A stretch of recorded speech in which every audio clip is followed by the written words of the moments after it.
സാറേ CIC sir വിളിക്കുന്നു. സാറിനെ വിളിച്ച് കിട്ടുന്നില്ല എന്ന് പറയുന്നത്.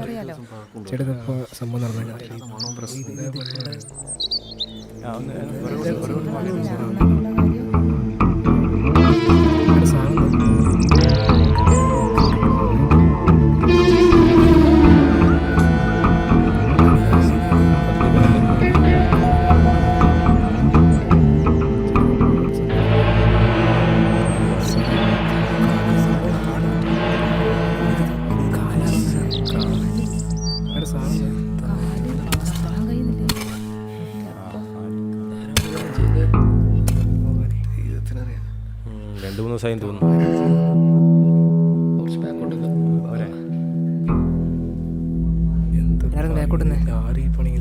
അടുത്തുള്ള വീട്ടുകാരൊന്ന് മാറിയിക്കണേ, ചോദിക്കാൻ.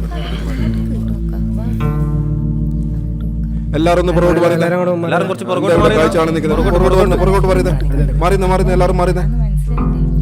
ഈ പറമ്പിന് തൊട്ടടുത്ത വീട് നിങ്ങളല്ലേ? ഫോൺ നമ്പർ എന്നാ? 94 00 46 88 54. സാറേ പ്രൊസീജിയറെല്ലാം കഴിഞ്ഞു കേട്ടോ.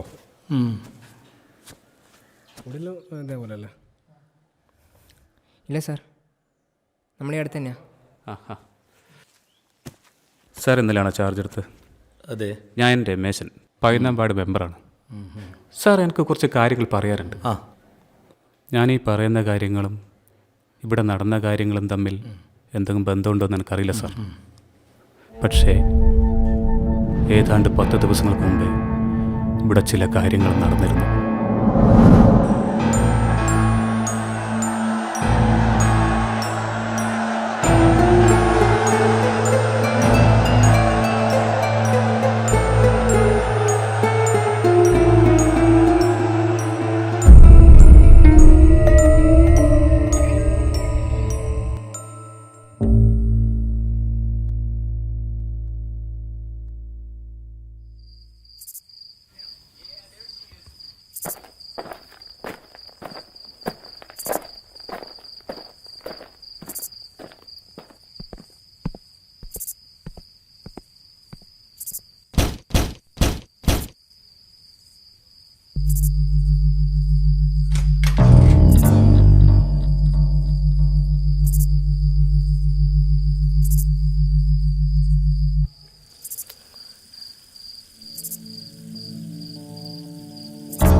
ഓക്കെ അല്ലേ?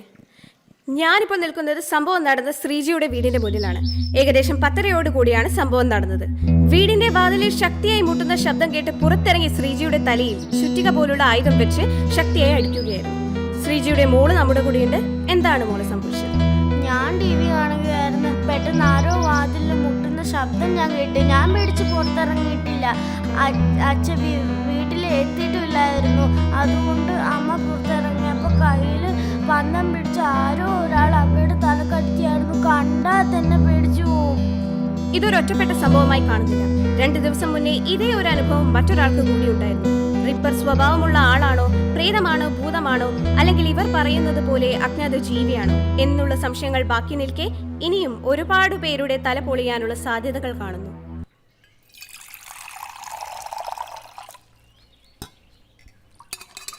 അജ്ഞാതന്റെ പിടിയിൽ പരുന്തൻ പാറ. ഓ, പത്രത്തിലുണ്ടല്ലോ. ടി വിയിലുണ്ട്, ചാനലുകാരിലുണ്ട് വന്നിട്ട്.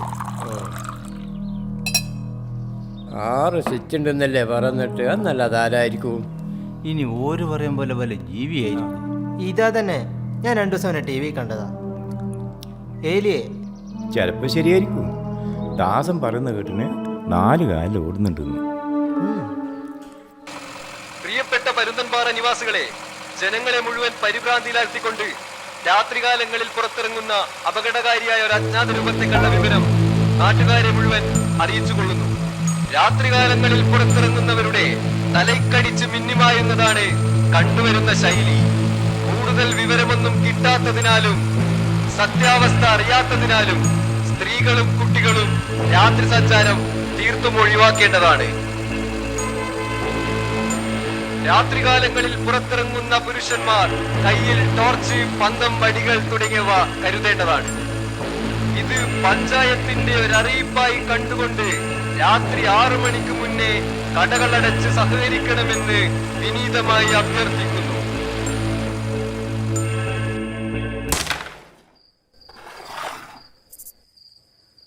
പിന്നെ 20-ാം നൂറ്റാണ്ടിലല്ലേ അജ്ഞാത ജീവി. അതന്നെ, ഇത് തലക്കേറിക്കുള്ള ഏതെങ്കിലും വല്ല ചങ്ങാതിയായിരിക്കും. എന്നാലും ഒന്ന് സൂക്ഷിക്കുന്ന നല്ലതാ. അടിയെന്നൊക്കെ പറഞ്ഞാൽ ചില്ലറ അടിയൊന്നുമല്ല. ശ്രീജേഷിന്റെ തലക്ക് 6 സ്റ്റിച്ച് ഉണ്ട് എന്നാ പറയുന്ന കേട്ടോ.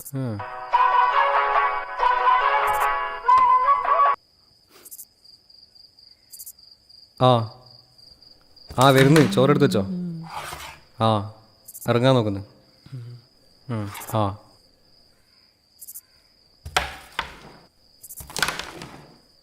ഡാ വാ, 10 കഴിഞ്ഞു. നേരം കുറയായി. എണീക്ക്.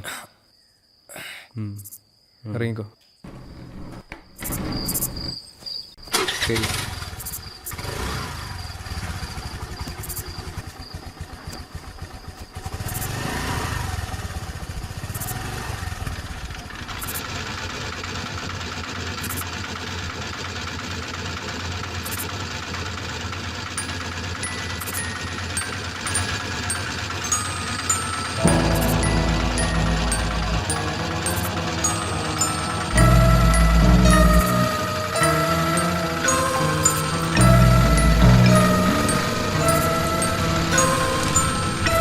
ഇതെന്താ തീയോ?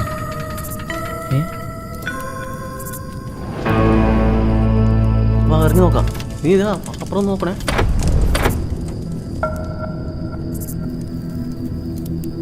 ഇവിടെ ഒന്നും ഇല്ലല്ലോ. വേണ്ട. എന്നാൽ ഈ പാരക്ക് റോഡുമ്പിൽ ഇതാരെ തീ ഇങ്ങനെ ഉണ്ട്. അവിടെ എന്തെങ്കിലും ഉണ്ടോ? ഒന്നും കാണുന്നില്ലല്ലോ. ഇവിടെ ഒന്നും കാണുന്നില്ല. നീ അപ്പുറത്തെ പച്ച ഒന്ന് നോക്കിയാ.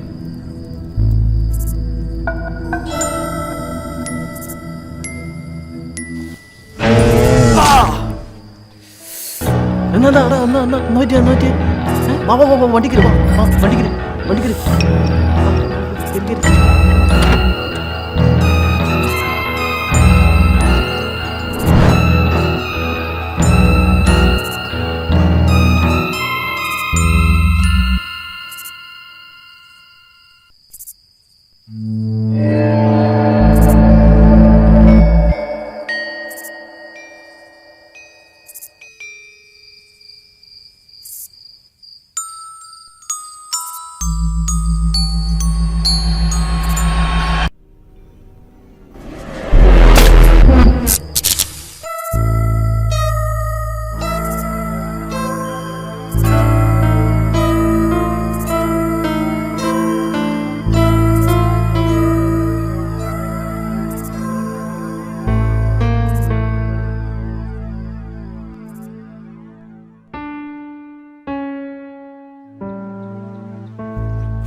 രാജേഷേ, നീ എവിടെയുള്ള?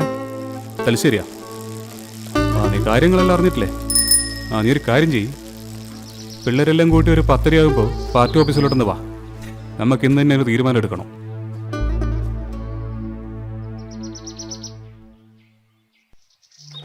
മെമ്പർ രാവിലെ ഇതെങ്ങോട്ടാ? കാര്യങ്ങളൊന്നും അറിഞ്ഞിട്ടില്ലേ? അറിഞ്ഞ് ഇതിങ്ങനെ വിട്ടാൽ പറ്റൂല. ഇതെന്താ നാട്ടുകാർ മുഴുവൻ പൊട്ടന്മാരാ? ഇന്നലെ ആർക്കൊക്കെ അടികൊണ്ടു എന്ന് പറഞ്ഞു കേട്ടത്? നമ്മളെ ഫാർമസിയിലെ പിള്ളേരില്ലേ, അബി സുധിയോ? ആ, ഇന്ന് പാർട്ടി മീറ്റിംഗ് ഉണ്ട്, എന്തായാലും ഒരു തീരുമാനമാവും. മോളെ, അമ്മക്കിപ്പോൾ എങ്ങനെയുണ്ട്? വേദന പോയിട്ടില്ല എന്നാ പറഞ്ഞേ.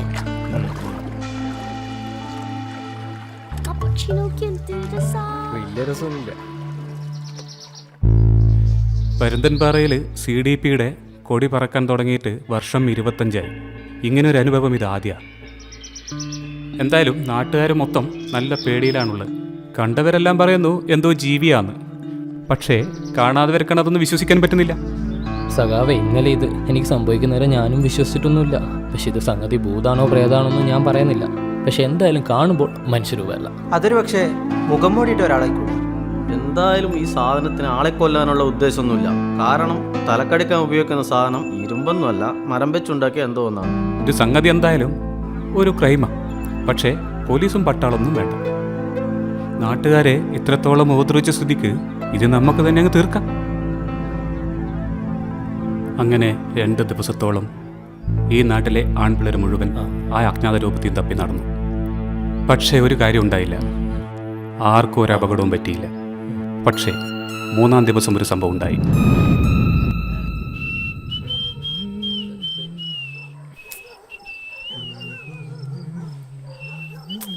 സമയം എന്തായാലും ഇത്രയായില്ലേ, ഇനി വരും തോന്നില്ല. ഇനി എൻ്റെ സംശയം നമ്മളെ കൂട്ടത്തിൽ ആരെങ്കിലും ആണെന്നാ. നമ്മളെ കൂട്ടത്തിൽ ആരും കാണല്ലേ, അതിന് സാധ്യതയുള്ള നീയാ.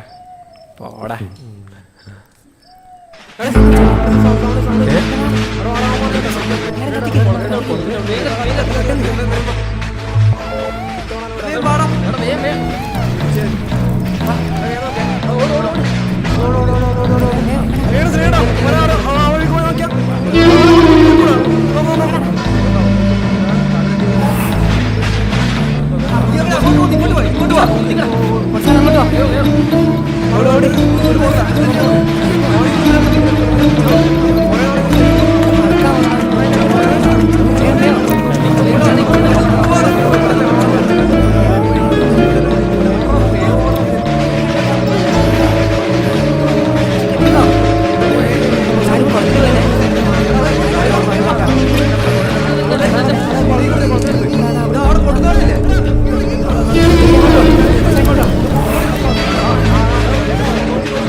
കൈയോട് പിടിക്കണം.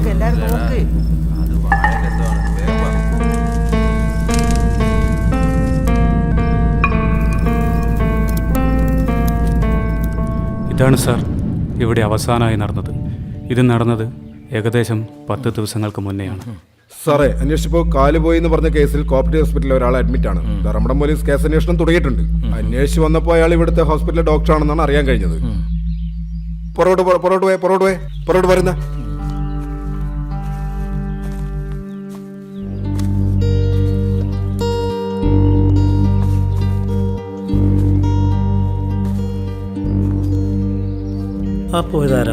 അതൊരു പാവാണ് സാർ, ഒരു മെക്കാനിക്. ഡോക്ടറെ അനാസ്ഥ കൊണ്ടാണ് ഒരു കാല് പോയത്.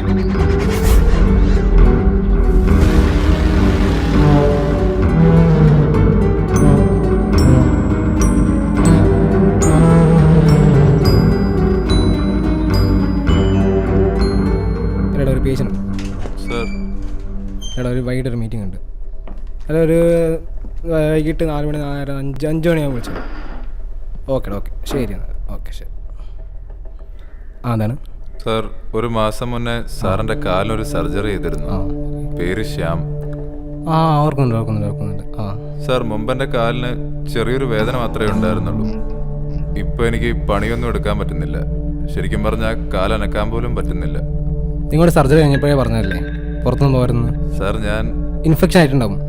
സാർ, ഞാൻ 3 ആഴ്ചത്തോളം വീട്ടിൽ നിന്ന് പുറത്തിറങ്ങിയിട്ടേ ഇല്ല.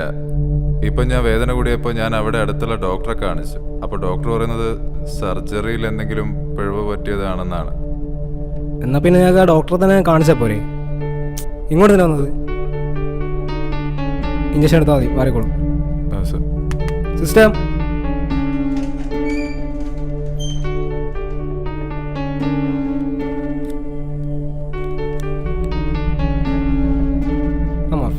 ശരി സർ. ശരി സർ.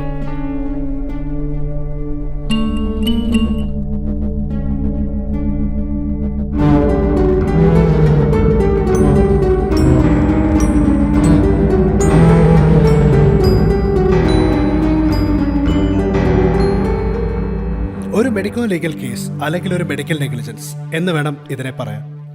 അക്യൂട്ട് കമ്പാർട്ട്മെന്റ് സിൻഡ്രോം ആയി വന്ന നിങ്ങളെ നേരത്തെ പരിശോധിച്ച ഡോക്ടർ അദ്ദേഹത്തിൻ്റെ പരിചയക്കുറവ് കൊണ്ടോ അല്ലെങ്കിൽ അദ്ദേഹത്തിൻ്റെ അനാസ്ഥ കൊണ്ടോ അത് ഓസ്റ്റോമെലൈറ്റിസ് ആയി കാണുകയും അതിനുള്ള ട്രീറ്റ്മെൻറ്റ് ചെയ്യുകയും ചെയ്തു. ശരിയായ സമയത്ത് ചികിത്സ കിട്ടാത്തതും അനാവശ്യമായി ചെയ്തൊരു സർജറി നിങ്ങളുടെ കാലിൻ്റെ അവസ്ഥ കോംപ്ലിക്കേറ്റഡ് ആക്കി. വീണ്ടും ഒരു വേദന വന്നപ്പോൾ ഡോക്ടറെ കാണുകയും മോർഫിൻ ഇഞ്ചെക്ട് ചെയ്യുകയും ചെയ്തു വേദന കുറയാൻ വേണ്ടി. സോ ഡയബറ്റിക് പേഷ്യൻ്റ് കൂടെയാണ് നിങ്ങളുടെ കാൽ. മോർഫിൻ ഡോസേജ് കൂടുതലായതുകൊണ്ട് it leads to paralysis. So ഒരുപക്ഷെ നിങ്ങളുടെ കാല് മുറിച്ച് കളയേണ്ട ഒരു അവസ്ഥ ഉണ്ടാവും.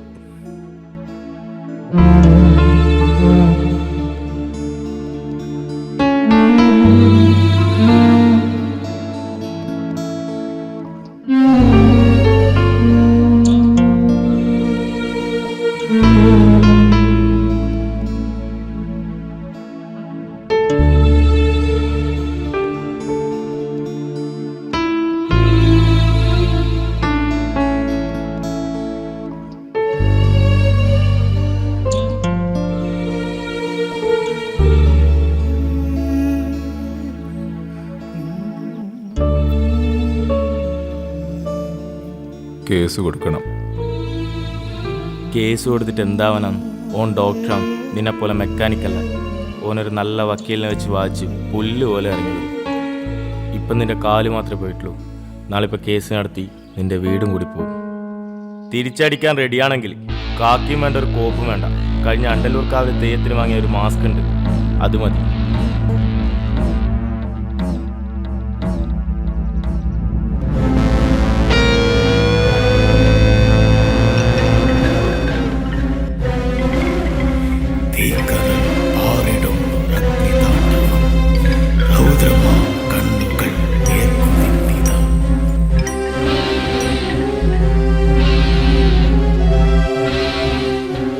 വേദന വന്ന് ഡോക്ടറെ കാണാൻ പോയപ്പോൾ മോർഫിൻ ഇഞ്ചെക്ട് ചെയ്തു.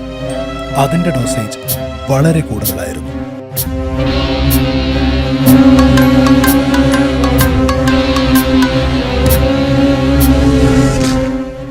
അനാവശ്യമായി ചെയ്തൊരു സർജറിക്ക് പിന്നാലെ ഔട്ട്ഡേറ്റഡ് ആയ മരുന്നുകളായിരുന്നു നിങ്ങൾക്ക് ലഭിച്ചത്.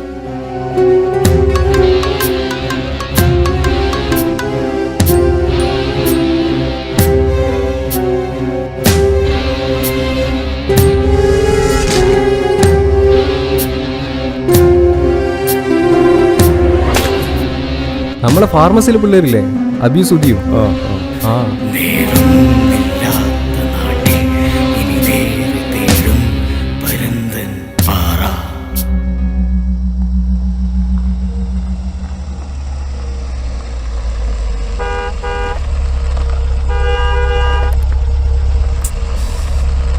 എന്തോടാ മാറടാ.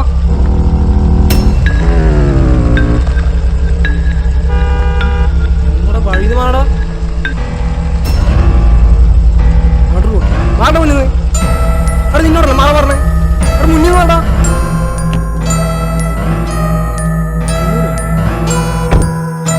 നടുവോട്ടോ എന്റെ ഫാൻസി ഡ്രസ് മാറ മുന്നിൽ നിന്ന്. എവിടെ